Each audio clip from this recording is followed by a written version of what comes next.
I traveled 12 hours to see my grandson. My son shut me out, saying she never wanted you here. I left in silence. 3 days later, the hospital called. "Ma'am, we're missing $10,000 from the delivery bill." I took a calm breath and replied, "Hi everyone, my name is Margaret."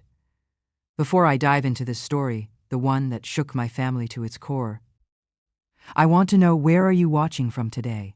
Are you joining me from Ohio, California, New York, or maybe somewhere across the ocean? Drop your location in the comments. I love seeing all the incredible places my stories reach. Now let me tell you what really happened that day. I remember that morning like it was yesterday. My bags were packed, snacks for the road tucked in a little compartment between the seats. I hummed softly to myself as the tires rolled over the asphalt, 12 long hours stretching out before me. My mind replayed the tiny kicks and coos of my grandson Lucas in my imagination, and I pictured Daniel smiling at me with the pride only a father can have. When I finally arrived, the excitement that had been building inside me crumbled the second Daniel opened the door. His arms were crossed, his jaw tight, and his eyes cold.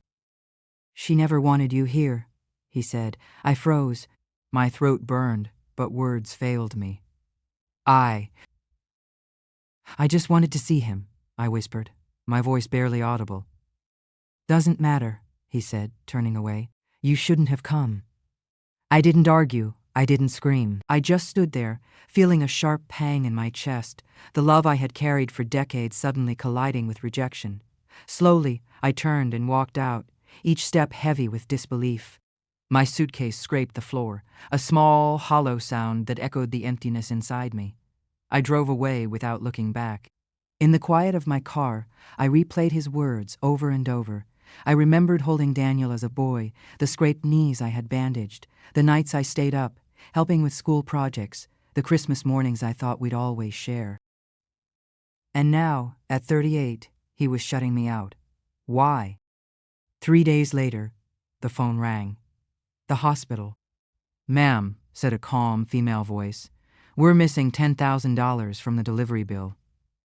I took a slow, steady breath, the kind that carries calm even when your heart is pounding. "I see." "Tell me everything," I said softly, my voice steady, almost casual. And that's when I realized this wasn't just about a phone call or a bill. Something had shifted. Something inside me had awakened. I wasn't going to walk away silently this time, not anymore. The drive back from Daniel's house was long and painfully quiet. Every mile felt heavier than the last, as if the asphalt itself was pressing down on my chest. I kept replaying his words over and over. "She never wanted you here." They weren't just words. They were a verdict, a rejection I had never imagined I'd feel from my own son. I parked at a small diner along the highway and sat in my car, gripping the steering wheel so tightly my knuckles turned white. I whispered to myself, "Why, Daniel? Why now?" I could see him as a boy, all scraped knees and crooked smiles, running through our small backyard in Ohio. I remembered tucking him in at night, reading the same story 50 times, whispering, "I love you," when the lights went out. And now, decades later, the same child I had raised was shutting me out with a cold finality that left my heart raw. I sipped lukewarm coffee from a paper cup, the bitter taste somehow grounding me. A waitress passed by, giving me a small, sympathetic smile. "Long drive?" she asked. I nodded, forcing a polite smile. No one could understand the storm inside me, the mix of sorrow, anger, and disbelief. I thought about Olivia, Daniel's wife, and how she had subtly shifted the family dynamic over the past few years. Always polite, always perfect, yet there was a rigidity in her control that made me uneasy. Could she have influenced Daniel? My mind raced, weighing every little interaction, every passing glance I had felt from her that hinted at silent judgments or unspoken rules. By the time I reached home, exhaustion had settled into my bones.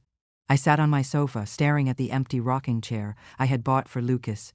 It felt like a symbol of everything I had lost access to my grandson, access to the family I had loved fiercely all these years.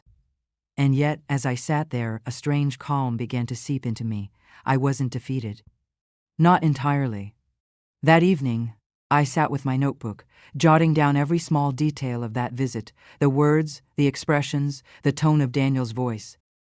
Each memory felt like a piece of a puzzle, one I was determined to solve. I whispered to myself, almost as if promising Lucas, "I will find a way, sweetheart. I'll be there one way or another."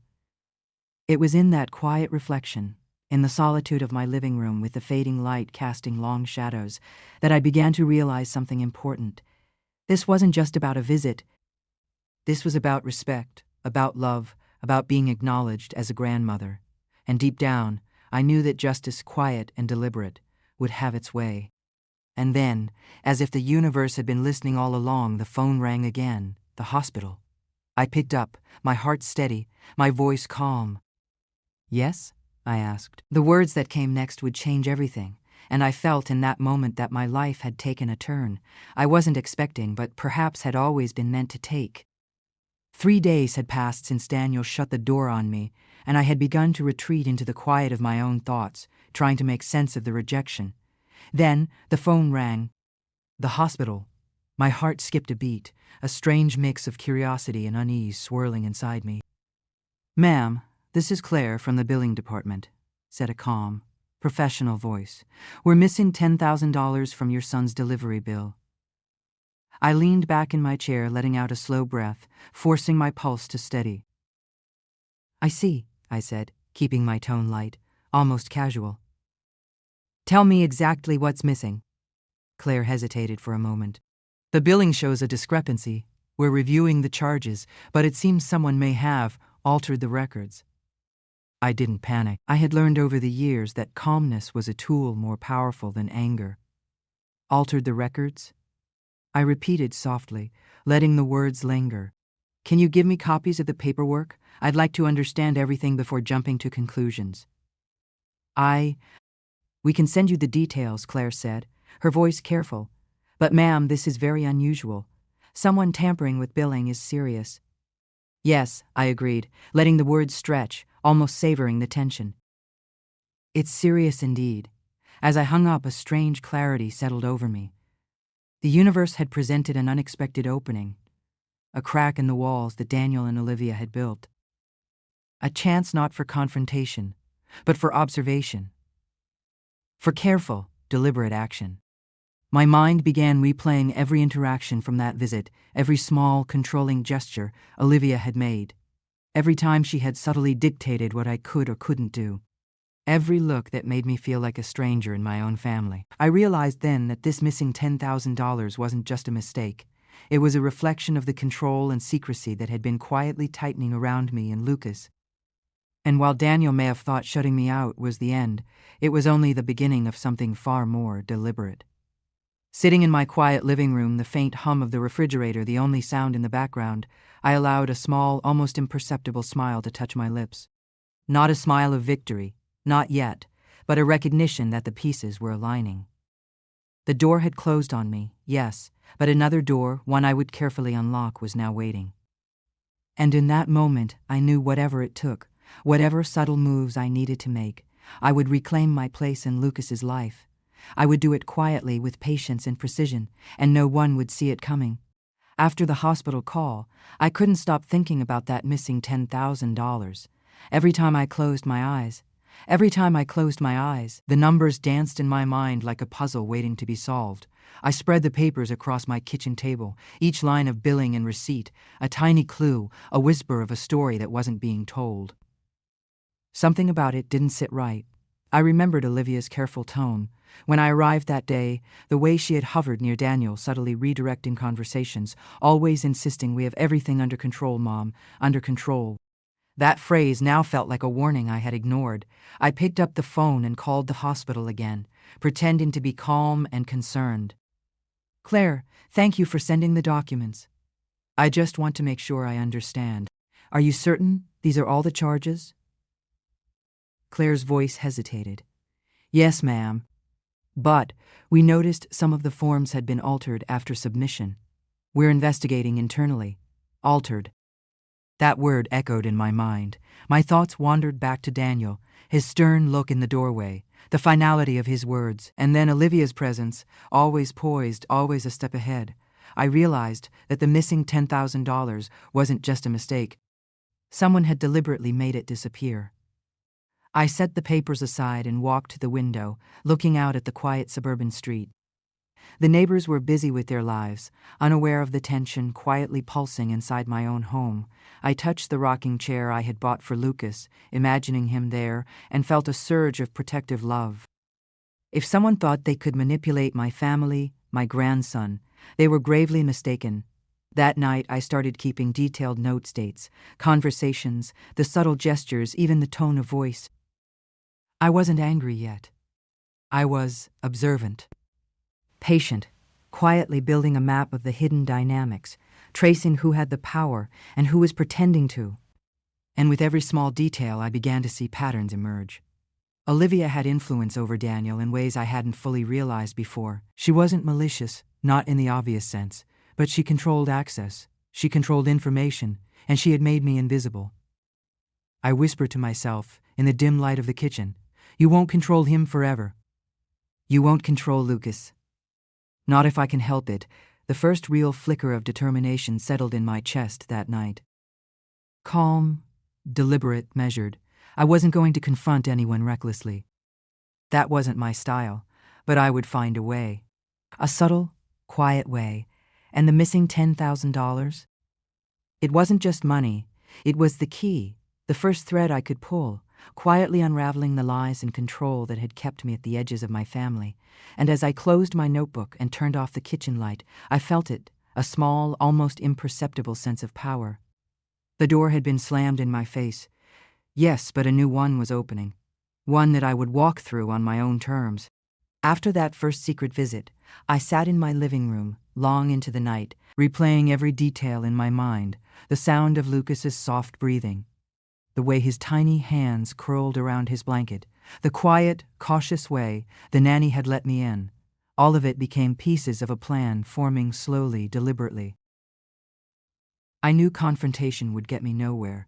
Anger would only push Daniel and Olivia further away. Patience, observation, and subtle moves, those would be my weapons. I started keeping a small notebook on the coffee table, jotting down observations. Times when Olivia was most controlling, moments when Daniel seemed uncertain, little inconsistencies in their routines. Every note was a thread I could pull, quietly unraveling the tension that had been forced upon me. I have to be careful, I whispered to myself one evening, tracing the outline of my handwriting in the notebook. Quiet, calm, deliberate.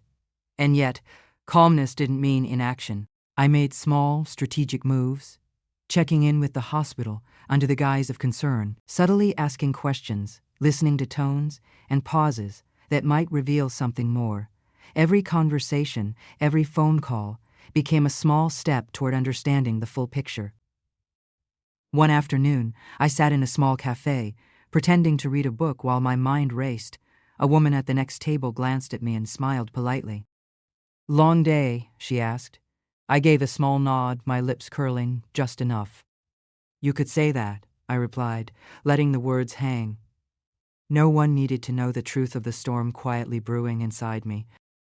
I thought about Daniel and Olivia, about how easily they had shut me out, how they assumed my love and presence could be denied without consequence. That assumption, I realized, was their weakness. And weaknesses, when observed carefully, could be turned into subtle leverage.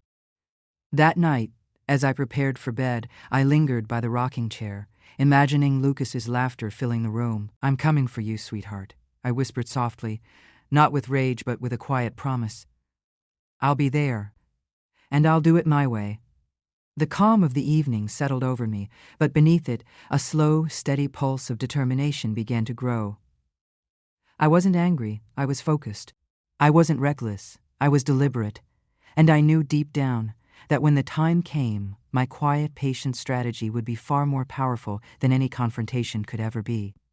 The storm hadn't arrived yet, but I could feel it gathering, and I was ready. A week later, I found myself back at the hospital under the pretense of resolving the missing $10,000. My hands rested lightly on my purse as I walked through the quiet corridors, observing everything: the subtle hum of fluorescent lights, the faint smell of antiseptic mixed with coffee, the way the staff moved with a careful rhythm. I wasn't here to argue. I was here to learn, to listen, to quietly gather pieces of the puzzle. Claire, the billing clerk, looked up as I approached her desk. "Mrs. Away." "Howard," she said, voice polite but wary. "I wasn't expecting you in person." "I thought it would be easier to understand if I came by," I replied softly, smiling just enough to seem casual. "It's easier to see the documents in front of me." She gestured toward a small office, and I followed, my steps quiet, measured. As we sat, Claire handed me the paperwork. "Ma'am, I have to be honest. Someone definitely altered the forms after submission. We're still trying to figure out how." I tilted my head slightly, keeping my tone calm. "Altered. That's very concerning. Do you have any idea who could have access to these records?" Claire hesitated, glancing around as if the walls themselves might be listening. "It's limited access, but, well, family members could authorize changes if they knew the procedure." "But that's very unusual." I nodded slowly, letting her words sink in. "I see," I said, voice soft, almost casual. "I just want to ensure this is all resolved correctly. I want transparency, nothing more." As I left the office, I couldn't help but smile faintly to myself. Claire's careful tone, the way she avoided giving too much away, it told me more than any outright confession ever could. Every interaction, every hesitant pause was a small victory. I was quietly uncovering the truth, and Olivia and Daniel had no idea. Driving home, I imagined the next steps. Each move I made now had to be deliberate, precise, and patient. I couldn't rush this. I had to be quiet, almost invisible, letting the pieces fall into place while keeping control of my own emotions. That night, I sat by the window, looking at the darkened street, imagining Lucas asleep in his crib, unaware of the storm quietly brewing around him. "I'll protect you," I whispered. "I'll see you. And they won't even know how I did it." I felt a strange calm, but beneath it, a steady pulse of determination, quiet, controlled, and gathering strength. The pieces were aligning, and soon the story would unfold exactly as it needed to. A few days after my hospital visit, I started paying closer attention to Olivia and Daniel whenever I had the chance. Every conversation, every gesture, every glance, they all became part of a subtle map I was quietly drawing in my mind. I noticed the way Olivia's polite smile sometimes faltered when Daniel disagreed, the slight hesitation in his voice when she suggested something, the tiny moments where control wavered. One afternoon, I ran into Olivia at a small boutique near her neighborhood. She didn't expect me, which gave me an advantage. "Oh, Margaret," she said, her voice bright but slightly tight. "I didn't know you shopped around here." "I like to see what's new," I replied lightly, keeping my tone casual, letting a calm smile rest on my lips. "How's everything?" She hesitated, glancing at the door as if measuring escape routes. "Busy. You know how it is," she said quickly. But in her hurried words, I detected something, an insecurity, a fear of losing control. I let the silence hang, just long enough for it to feel natural, for her to feel that I was observing, noticing, and quietly learning. "It must be difficult," I said softly, almost as if confiding in her. "Managing everything perfectly, all the time." She blinked, caught off guard. "Well, yes, I suppose," she admitted, her voice faltering. That small crack, almost invisible to anyone else, lit a spark in my mind. Every tiny fissure in her composure, every hesitation from Daniel, every subtle misstep, they were all openings. And openings, when used carefully, could change everything. That night, I sat in my living room, reviewing my mental notes. I imagined Lucas playing in the living room of his home, unaware of the invisible tension swirling around him. "I see you," I whispered to myself, "and I'll find the way." Quietly, deliberately, I was building a strategy, not one of confrontation, not one of shouting, but a precise, calm orchestration that would shift the balance of control back where it belonged.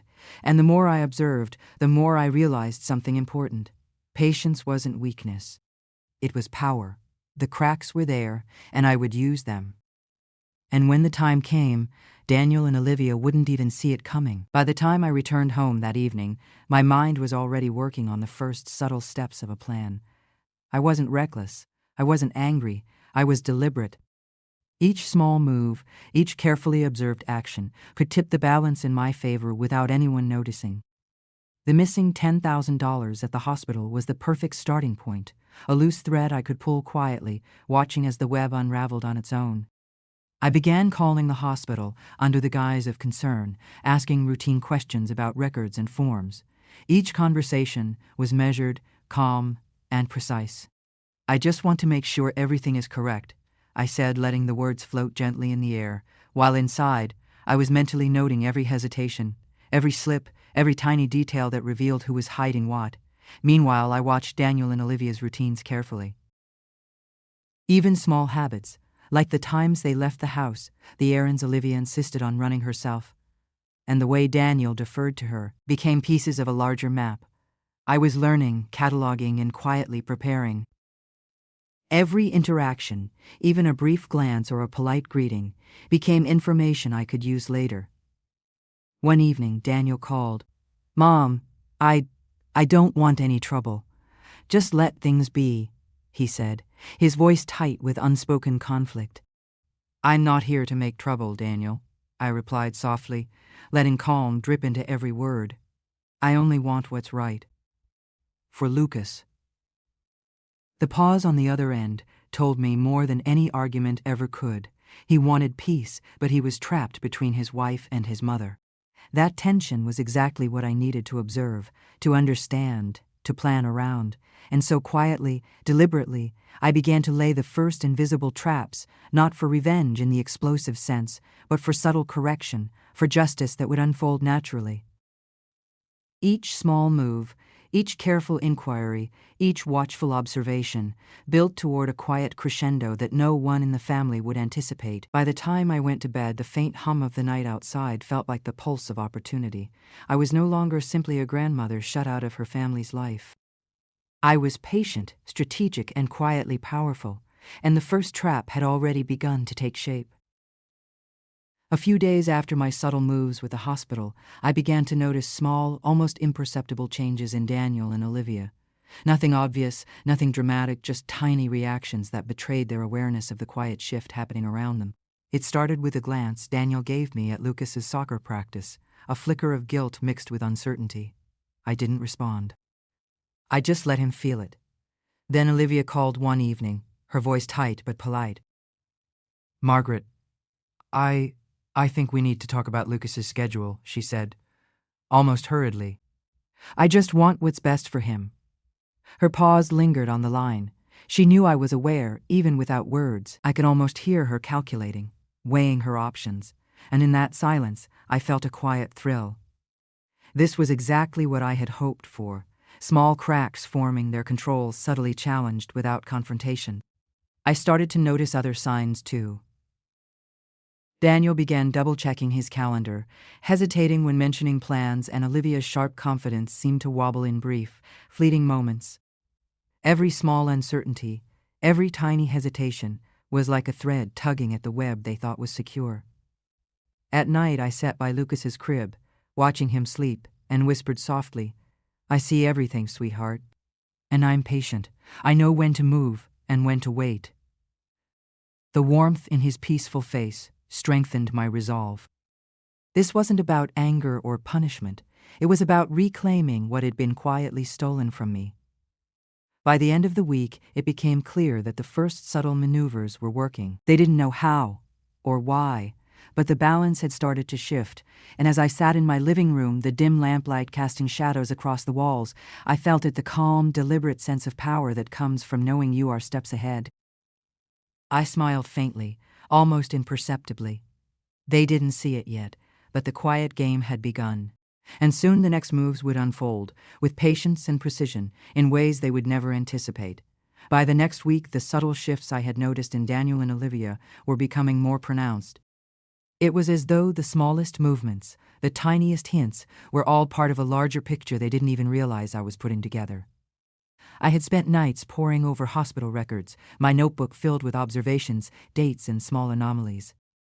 Every altered form, every hesitation from staff, every pause in conversation with Daniel or Olivia was a clue waiting to be connected.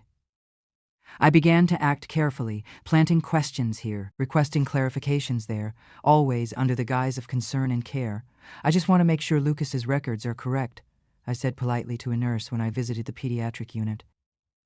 The nurse looked slightly uneasy, almost hesitant, as if she could sense the quiet determination behind my soft tone. That unease was fuel for my plan. At home, I sat by the window, watching the house where Lucas lived, cataloging routines and small interactions. Daniel would glance at me nervously when I appeared at the edge of his yard, and Olivia's calm facade occasionally faltered when I asked questions about Lucas's schedule. Each slip, each brief flicker of uncertainty, was another thread I could tug at quietly. One evening, Daniel tried to mask his frustration. "Mom, I don't want any problems," he said, voice tight with restraint. "I understand," I replied softly, letting the words linger. "I just want to ensure things are fair for Lucas." The pause that followed was telling. He wanted to comply, but he was trapped in the subtle web of Olivia's control, and now, unknowingly, my quiet strategy had begun to unsettle him. I leaned back in my chair, my heartbeat calm but deliberate, realizing that observation and patience were working. They didn't see it coming, and that gave me the advantage. By the end of the week, I felt a growing sense of quiet empowerment. I wasn't forcing change with confrontation. I was orchestrating it delicately, letting their own routines and decisions work against them. Every step was deliberate, every interaction carefully measured. The calm, controlled tension was building, and soon the small cracks I had been patiently watching would widen into something irreversible. As I closed my notebook and turned off the lamp, I whispered softly to myself, "I see everything, and soon they'll see it too, but on my terms." It started subtly, almost imperceptibly, but the effects of my careful moves were beginning to ripple through Daniel and Olivia's controlled world. A misplaced form at the hospital, a question asked at just the right time, and suddenly Daniel was hesitating more, second-guessing small decisions. Olivia's polished confidence began to show tiny cracks, slight falters in tone. Hurried glances, a sharpness that came from nervousness rather than certainty. One evening I received a call from Claire at the hospital. "Mrs. Howard, we're seeing more discrepancies than we initially realized. Someone has been adjusting the billing forms repeatedly." I inhaled slowly, keeping my voice calm. "I see. Thank you for letting me know, Claire. Please continue to keep me updated. I want everything to be correct for Lucas's records." As I hung up, a quiet thrill ran through me. This wasn't chaos. It was balance beginning to shift. My patience, my careful observations, and my small, deliberate interventions were working exactly as I had hoped. They didn't know, they weren't aware, and that gave me the advantage. At home that night, I sat by the window, listening to the quiet hum of the street, thinking about Lucas asleep, in his crib. I traced the outline of his tiny hand with my finger on the notebook, where I recorded every detail, every subtle reaction. "I'm here, sweetheart," I whispered softly. "I'm watching, and I'm moving carefully. For both of us." Even Daniel began to show signs of uncertainty, in small, almost invisible ways, hesitant instructions, brief moments of indecision, quiet frustration when Olivia pushed too hard. Every small shift reminded me that confrontation wasn't needed. Influence, patience, and subtle strategy were far more powerful. By the end of the night, I realized something crucial. The quiet approach, the soft persistence, was working better than any direct argument ever could. The first tangible consequences were unfolding, delicate, but undeniable. And as I closed my notebook, a calm sense of satisfaction settled over me. The game was still invisible to them, but the pieces were falling perfectly into place, and somewhere deep in the back of my mind, a faint smile formed. Soon they would realize that I hadn't just been observing. I had been moving. Quietly, deliberately, and always for Lucas. By now, the quiet tension in Daniel and Olivia's home was palpable, even if they didn't realize it. Each small shift I had orchestrated, the inquiries at the hospital, the careful observation, the subtle reminders of my presence, was starting to show cracks in their carefully maintained facade. Olivia's confidence wavered in ways that were nearly imperceptible. Yet I noticed every flicker. Daniel's hesitation grew, almost like a shadow behind his eyes, whenever she tried to assert complete control. One afternoon, I visited Lucas again, under the guise of a casual drop-in. Olivia tried to intercept me at the door, her voice polite but firm. Mom, you shouldn't just show up like this. We have everything under control. I know you do, I said softly, letting my calm tone linger, but I want to be part of Lucas's life. He's my grandson. Her eyes flickered with frustration, but she didn't protest further. The moment she stepped back, I realized something. Control wasn't absolute. Influence, even quiet, patient influence, could tilt the balance. Later that evening, I received another call from Claire at the hospital. Mrs. Howard, the repeated adjustments to the forms have raised some flags with our internal audit team. We may need additional verification from the responsible parties. I let out a measured breath, feeling a quiet surge of satisfaction. This wasn't about anger or confrontation. It was about patience, strategy, and subtle justice. Slowly, deliberately, the world that Olivia and Daniel thought they controlled was beginning to respond to careful pressure. Sitting in my living room that night, I opened my notebook and traced the chain of events. Each small move, each gentle nudge, each careful observation was like a domino waiting for the next push. I whispered to myself, soon they'll realize it's not luck. It's deliberate, and by then it will be too late. The calm that settled over me wasn't peaceful. It was powerful, quiet, and determined. Every interaction, every subtle ripple I had created was part of a plan unfolding perfectly. And as I turned off the lamp, I knew one thing with absolute clarity. The moment of quiet revelation was near, and Lucas would be at the center of it. The day everything came together, I felt no rush, no anger only, a calm, quiet certainty. I arrived at the hospital once more, this time under the guise of finalizing Lucas's records. Claire greeted me with a small, hesitant smile. Mrs. Howard, it appears the discrepancies have been traced. The missing $10,000 has been accounted for. The audit confirms the adjustments were unauthorized.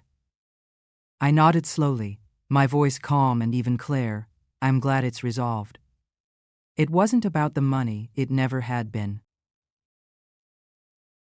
It was about restoring balance, about quietly reclaiming a place that had been denied to me. And now, the truth was out in a way that was subtle but undeniable. Daniel's eyes met mine later that evening, a mixture of relief, guilt, and understanding flickering across his face. Olivia, too, seemed momentarily shaken, realizing her control had been challenged and carefully dismantled, not with anger or confrontation, but with observation, patience, and quiet strategy. That evening, I sat beside Lucas as he slept, tracing the curve of his cheek, feeling the soft rise and fall of his tiny chest. I promised you I'd always be here, I whispered. And I kept that promise. The days that followed were peaceful, but not empty. My presence was now respected, not forced, my love for Lucas acknowledged without argument or tension. The subtle shifts I had orchestrated had restored a balance that anger or confrontation never could have achieved. Quietly, deliberately, I had reclaimed my role in my grandson's life and in doing so, reminded everyone, including myself, of the power of patience, observation, and calm determination. Sitting by the window one evening, watching the sun sink behind the suburban rooftops, I felt a profound sense of calm triumph, not loud, not flashy, but deeply satisfying. Sometimes the quietest actions make the loudest statements, and sometimes patience, love, and subtle strategy can restore what was lost without a single raised voice. I leaned back in my chair, smiling softly, and whispered to the night, "This is how it should have been all along. Thank you for listening to my story. Sometimes silence teaches more than words. Don't forget to subscribe and share your own story in the comments. Maybe your voice will be next on Her Voice."